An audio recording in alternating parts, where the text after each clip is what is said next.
parents refused to attend my wedding because attending sister's second marriage anniversary party, held on a day when they didn't even get married, was more important than it. But 2 days before parents and sister, wanted on my wedding because they realized I invited special guests as their replacement, and their presence is going to make or break the $1 million inheritance they've been waiting on for years.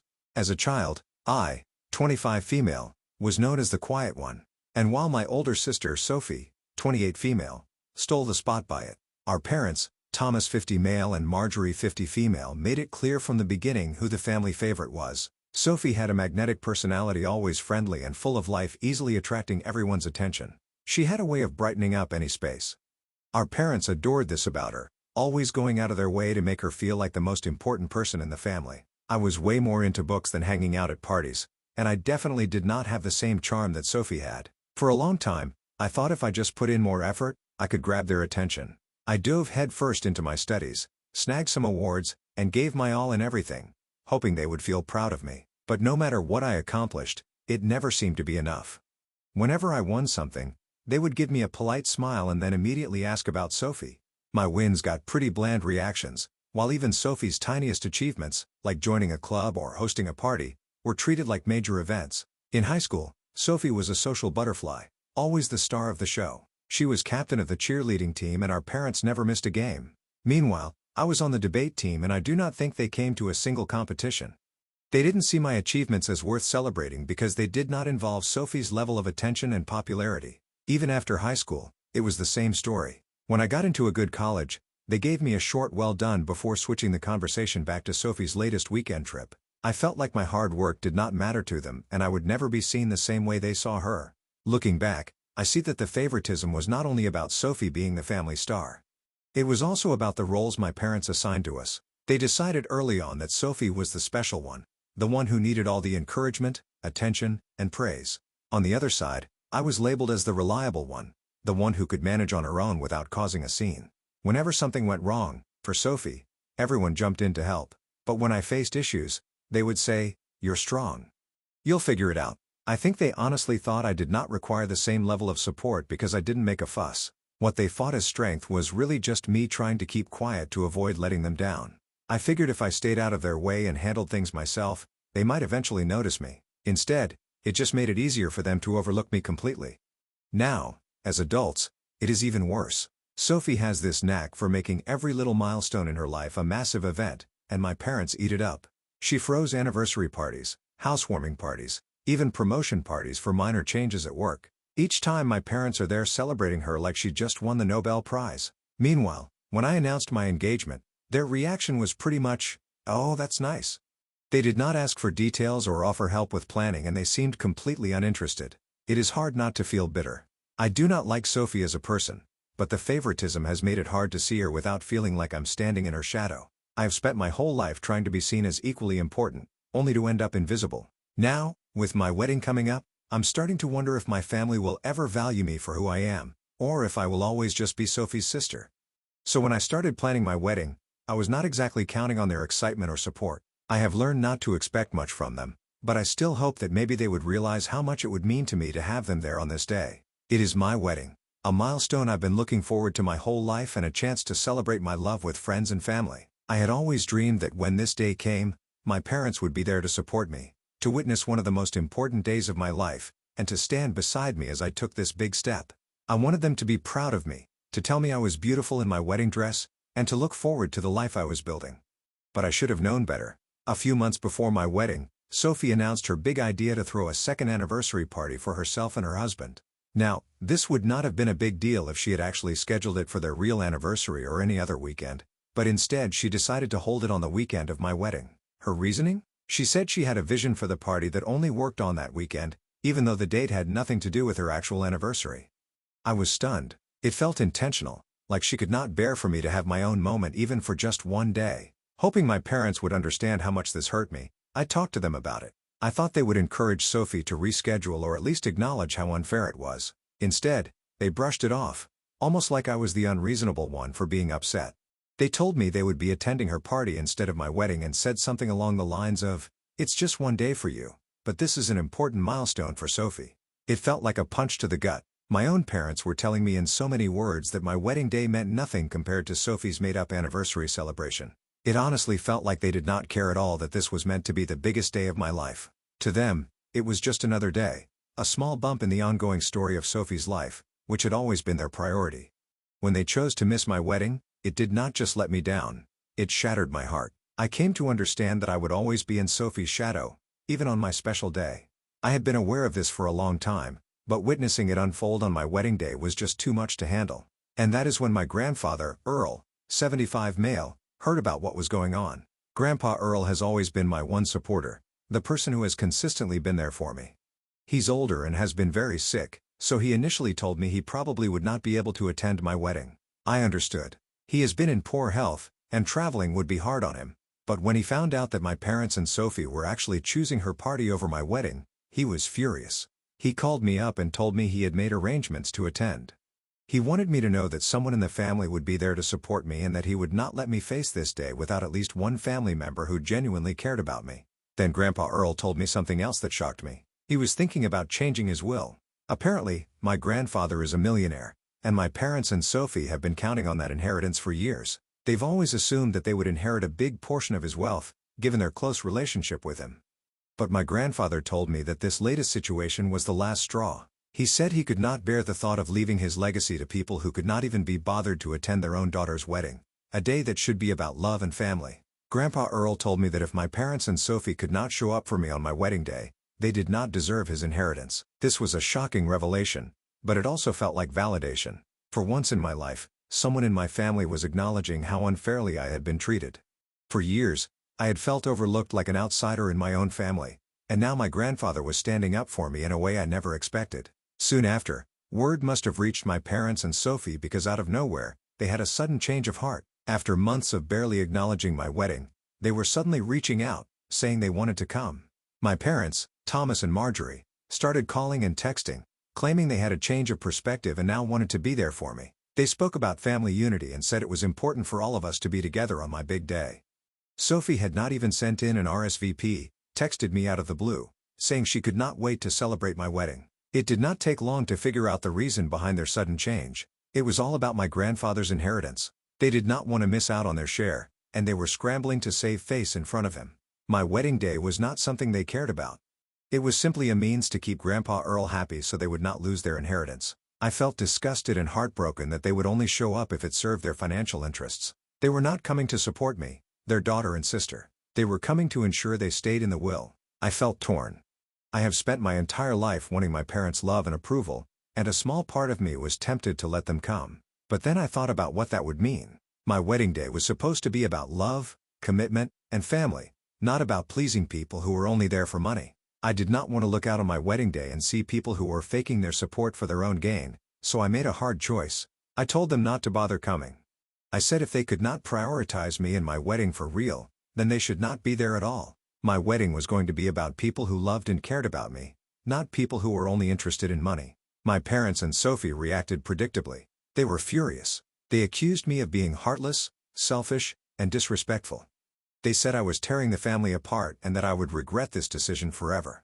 My mother even went as far as to say that if Grandpa Earl decided to cut them out of the will, it would be my fault. They have spent the last 7 days bombarding me with messages calling me cruel for denying them the chance to celebrate my wedding. Part of me feels guilty. After years of trying to earn their approval, it feels strange to draw such a hard line. But the more I think about it, the more I realize that this is the right choice for me. I deserve to have a wedding day that is about me and my fiancé, not about people who have never shown me real support. Grandpa Earl will be there, and he is the only family member I truly need. For the first time in my life, I chose to put myself first, and I think that is something I needed to do. But now I'm left with this nagging feeling, a small voice asking if I took things too far. So Ida, for telling my parents and sister they could not come to my wedding after they prioritized Sophie's random anniversary party over my big day and only wanted to come to stay in Grandpa Earl's will? Hey, so here's an update to my original post. In the days leading up to my wedding, there was an unbearable amount of chaos. After telling my parents and Sophie that they were not invited, they did not just accept it, they went on a full campaign to wear me down. Each morning, I would wake up to a mix of voicemails, texts, and missed calls, all ranging from guilt-tripping to syrupy sweet. Some messages tried to pull at my heartstrings with them acting like they had had a sudden realization about how important my wedding was to them. Others were much harsher, accusing me of tearing the family apart over something trivial and saying I was selfish for excluding them. For a while, I was determined to hold my ground, for the constant back and forth took its toll. I wanted my wedding week to be filled with excitement and happiness, but instead, I was being bombarded with stress and guilt from my own family. Eventually, the exhaustion got to me and I caved. I told them they could come even though I knew deep down that their intentions were not pure. Part of me just wanted to stop the relentless messaging and find a bit of peace before my big day. So they were invited, but I decided to keep my distance from them and focus on the people who were there because they seriously cared about me. I went into my wedding day determined to make it about me and my husband rather than the people who had only come out of the obligation or worse, personal gain. For the most part, I succeeded. I spent the day with friends, my husband and family members who had always supported me, including my grandfather Earl. Despite his failing health, Grandpa Earl came to support me on my wedding day. Knowing how difficult it was for him to attend made his presence even more special, and I felt truly loved in a way I had not with my parents. Meanwhile, my parents and Sophie were clearly only there for show. I occasionally caught glimpses of them, trying to cozy up to Grandpa, hoping to salvage their relationship with him and keep their place in his will. It was sad to watch, but not surprising. Grandpa Earl was not buying into their act though. And whenever they tried to chat with him, he would give polite but short responses and then turn his attention back to me or the friends he had made at the reception. I could tell he was there for me, not for the family drama or for any manipulations. We shared a few quiet, precious moments that I will remember forever, and although I had invited my parents and sister back into the event, I did not let them overshadow my day. I ignored them, danced with my friends, celebrated the day with the people who truly mattered. But, of course, the story did not stop there. In the days after the wedding, my parents and Sophie became unusually friendly towards me. For the first time, they were giving me compliments, asking me how things were going. Part of me wanted to believe that they had finally begun to value me as an individual, but based on our history, I knew better. Their sudden interest was not genuine. It was an attempt to use me as a way of fixing things with Grandpa. Then, a week after the wedding, their motives became crystal clear. They texted me suggesting that I do a small favor for the family. They wanted me to speak to Grandpa Earl and put in a good word for them. They knew he was unhappy with how they had treated me and feared he would follow through on his plan to change his will. So, now, they were asking me to smooth things over with him, hoping I would act as their mediator and convince him they were remorseful. The nerve of it left me speechless. After a lifetime of feeling like a shadow in my own family, they were now asking me to vouch for them to keep their inheritance. They had not been there for me on my wedding day because they cared. They were there because they did not want Grandpa Earl to think poorly of them, and now they were banking on me to undo the damage they had done. I refused. I told them that I would not lie to Grandpa or pretend everything was okay just to protect their inheritance. I reminded them of the years of neglect, my wedding day, which they almost missed, and they had only reached out now because they were afraid of losing money. I refused to help them because they had never been there for me. Their response was immediate and it was not pretty. Since then, my phone has been flooded with furious messages. They had accused me of turning Grandpa against them, of being selfish, vindictive, and spiteful. They claim I am tearing the family apart over petty grievances and making things difficult just to get back at them. My mother even said that if Grandpa Earl had decided to cut them out of his will, it would be my fault. Part of me feels guilty. I have spent my life seeking their approval, so refusing to help them feels like an uncomfortable step. But the other part of me, the part that has spent years feeling invisible and sidelined, knows that this is the right choice. I have done nothing but protect myself from further hurt, and I have refused to let them use me for their own gain. Hey, it has been a few weeks since my last update. Thought I would give you guys another one. After I refused to back my parents up with my grandfather, their harassment just would not stop. For weeks I could not catch a break. They bombarded me with calls, texts, and messages on every platform, using every emotional trick they could think of. One moment, my mom would leave a voicemail saying she did not get why I was holding a grudge, reminding me of all the good times.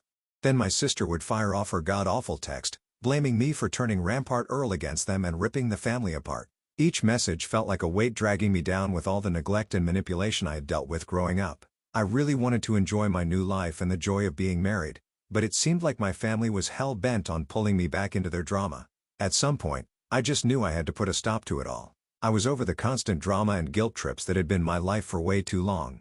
So, I decided to block them. I blocked all of their numbers, ignored their emails, and muted them on social media. Honestly, it felt incredibly freeing. I had been worried about being too harsh or overreacting, but the relief that washed over me afterward proved I made the right choice. For the first time, I could actually breathe without their expectations and manipulation hanging over me. A few days later, just as I was starting to feel normal again, I got a call from Grandpa Earl. It was genuinely nice to hear his voice. He asked if I was doing okay, and I could tell he knew something was up. After I told him about blocking my family, he took a long pause and then shared something that left me absolutely floored. Apparently, my parents and sister had reached out to him shortly after the wedding. They had asked to meet with him, claiming they wanted to clear the air. Grandpa, being the good-hearted and fair person he is, decided to hear them out. He thought maybe they had had a genuine change of heart and were finally willing to make amends, not just with me but with him, too. He had been disappointed in them for years over how they treated me, but he was always open to giving people a second chance. From what he shared, it was obvious their intentions were not sincere at all. Instead of showing any remorse or saying sorry for what they did, they spent the whole meeting grilling him about his will. They started off with some vague inquiries about family issues and legacy, but it did not take long for their true intentions to surface. Grandpa said they were almost fixated on making sure they got their share of the inheritance. Recent updates, clearly worried about being left out. The more Grandpa described, the angrier I felt. This was a man who had given so much to our family, not just financially but emotionally. He had been our rock, someone who had been there through every major moment and who had loved unconditionally. For them to reduce their relationship with him to a transaction was despicable, but sadly, not surprising. I knew my family's priorities had always skewed towards money and appearances, but hearing it from Grandpa himself confirmed that they had not changed at all. Grandpa really caught me off guard with what he said next. He straight up told them he was let down by their behavior and the way they had treated me over the years. He brought up how they only came to my wedding to save face, how they hardly ever took part in my life, and how they made me feel like I did not belong in my own family. He made it clear that their actions were not just hurtful, but also selfish and totally not what he wanted for the family legacy he hoped to pass on. At that moment, he made a decision I had never expected. Grandpa told them that he had made a final change to his will. He was cutting them out entirely and leaving the portion they had been set to receive to me instead.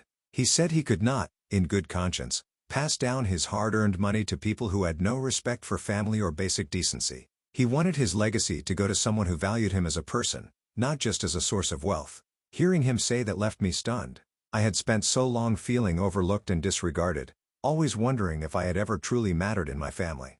And here was Grandpa, taking a stand for me in a way no one else had. It was validating in a way I had never felt before. I had always known Grandpa Earl was on my side, but to see him take such a decisive step was something I had not expected. The consequences of this decision were immediate and serious. Grandpa said they became furious, tossing accusations at him, arguing that he was making a mistake, that I was poisoning his mind against them.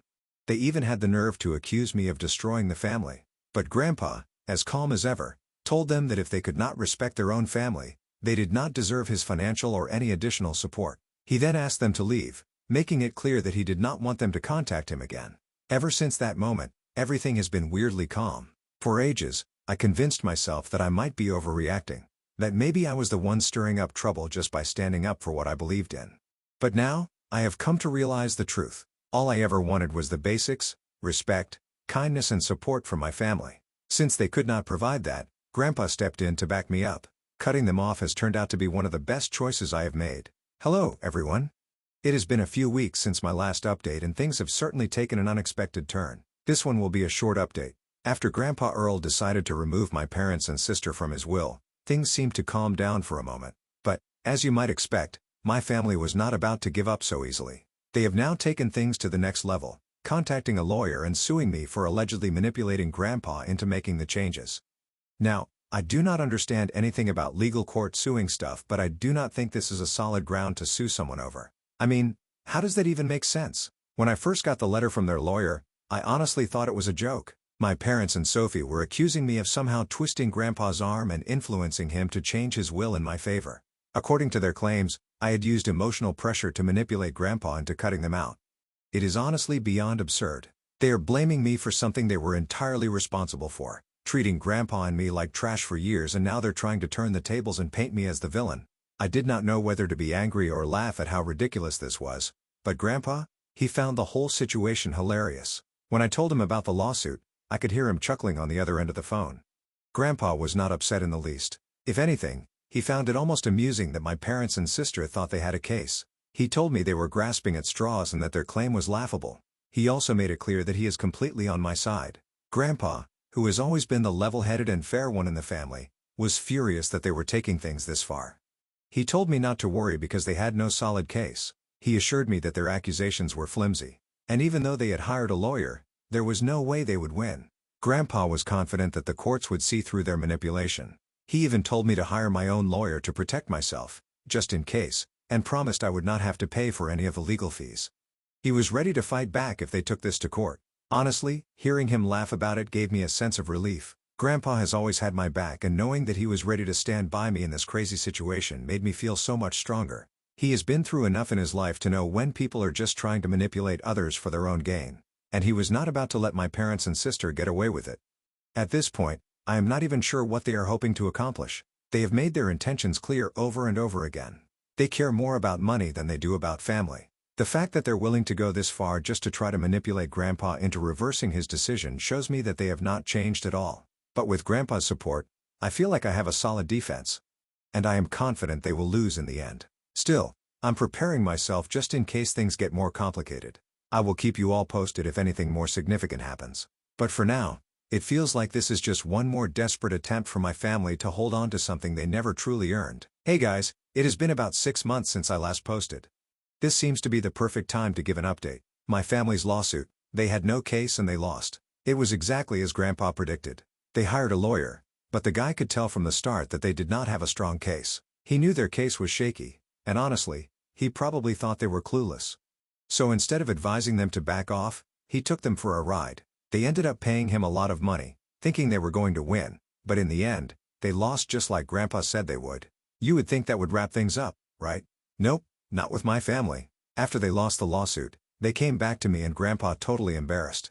They started blowing up my phone with calls and texts, asking if we could chat and figure something out. It did not take long to realize they were after cash. Specifically, they wanted Grandpa to bail them out since the lawyer had drained their finances. They tried to pull the "we got scammed" angle, claiming they could not believe how much the lawyer had taken them for and how they were pretty much broke now. It was honestly pathetic. After everything they had put me through, last thing I wanted was to help them out, especially after they spent all that money on a pointless lawsuit. But I guess they thought they could guilt Grandpa into bailing them out. They even tried to spin the whole family as more important than money narrative, but Grandpa was not having any of it. He laughed at them and reminded them that they lost all of their money because money was more important to them than family. When Grandpa heard from them, he could not stop laughing. He told me he found it almost unbelievable that they thought he would just hand over money after everything they had done. He reminded me once again how they had only come around when they had a problem, not when they needed to be there for us. He flat out told them he was not giving them a single penny, and he was done with their games. In fact, he got so fed up with their constant manipulation that he threatened to get a restraining order if they kept harassing us. He said he would not tolerate any more of their attempts to manipulate or guilt us into helping them. After that, they left us alone. Things have been quiet, which is honestly a huge relief. For the first time in a long time, there's peace in our lives. Grandpa's health, thankfully, has been relatively stable and I have been doing everything I can to take care of him and make sure he's comfortable. I think he is happy to have me looking after him, and I am doing my best to be there for him, just like he has always been there for me.